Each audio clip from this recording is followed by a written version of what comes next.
மைசூரு அடுத்த நஞ்சனக்கூடு பகுதியில் வீட்டின் முன்பு நிறுத்தப்பட்டிருந்த பைக் மற்றும் கார்களுக்கு மர்ம நபர்கள் தீ வைத்து சென்ற சம்பவம் அதிர்ச்சியை ஏற்படுத்தியுள்ளது. காட்சிகளை முதலில் பார்க்கலாம்.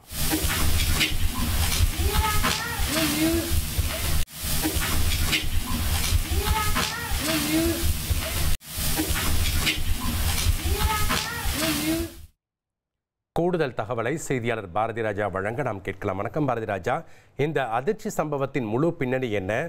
காவல்துறையின் முதற்கட்ட விசாரணையில நமக்கு கிடைக்கப்பட்டிருக்கக்கூடிய தகவல்கள் என்ன?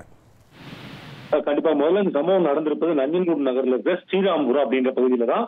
இங்க தினசரி கஞ்சா மற்றும் மது போதையில இளைஞர்கள் அவ்வப்போது அங்க இருக்க பொதுமக்களோட தகராறுல ஈடுபட்டதா ஏற்கனவே குற்றச்சாட்டு இருந்து இந்த நிலையில தான் நேற்று இரவு அங்கிருந்த 3 கார்கள் மற்றும் 2 பைக்குகளுக்கு பெட்ரோல் ஊற்றி தீ வைத்திருக்கார்கள். சத்தம் கேட்டு வெளியே வந்து பார்த்த பொதுமக்கள் தீயை அணைத்திருக்கார்கள். அவருடைய குற்றச்சாட்டு என்னவா இருக்குன்னா, கஞ்சா போதையிலும் மது போதையிலும் அடிக்கடி இது போன்ற வாகனங்கள் சேதப்படுத்தும் விஷயங்கள் நடந்து வருவதாகவும் காவல்துறை துரிதமா நடவடிக்கை எடுக்கணும் அப்படின்னு சொல்லியிருக்காங்க. ஆனா இந்த பகுதியை பொறுத்த மட்டும் பெரிய அளவுல சிசிடிவி இல்ல. அதனால போலீசார் யார் குற்றவாளிகள் அப்படின்ற கண்டுபிடிக்கிறதுல ஒரு சின்ன சிரமம் ஏற்பட்டிருக்கு. பொதுமக்கள் கோரிக்கை என்னவா இருக்குன்னா, இந்த பகுதியில் ரோந்து பணியை அதிகரிக்கணும் மற்றும் கஞ்சா மற்றும் மது போதையில சுற்றித் திரியும் இளைஞர்களை கட்டுப்படுத்தணும் அப்படின்னு சொல்லியிருக்காங்க. போலீசார் இந்த சம்பவம் தொடர்பாக இப்போது வழக்கு பதிவு செய்திருந்தாலும் யார் அந்த மர்ம நபர்கள் என்று முழுமையாக அடையாளம் காண முடியாமல் திணறி வருகிறார்கள்.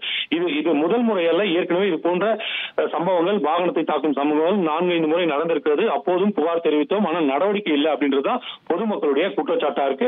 போலீசார் குற்றவாளிகளை பிடிக்க தீவிரம் காட்டி வருகிறார்கள். நன்றி பாரதி ராஜா உங்களுடைய தகவல்களுக்கு. தந்தி டிவியை உங்கள் கேபிள் டிவி ஆபரேட்டரிடம் இலவசமாக கேட்டு பெறுங்கள்.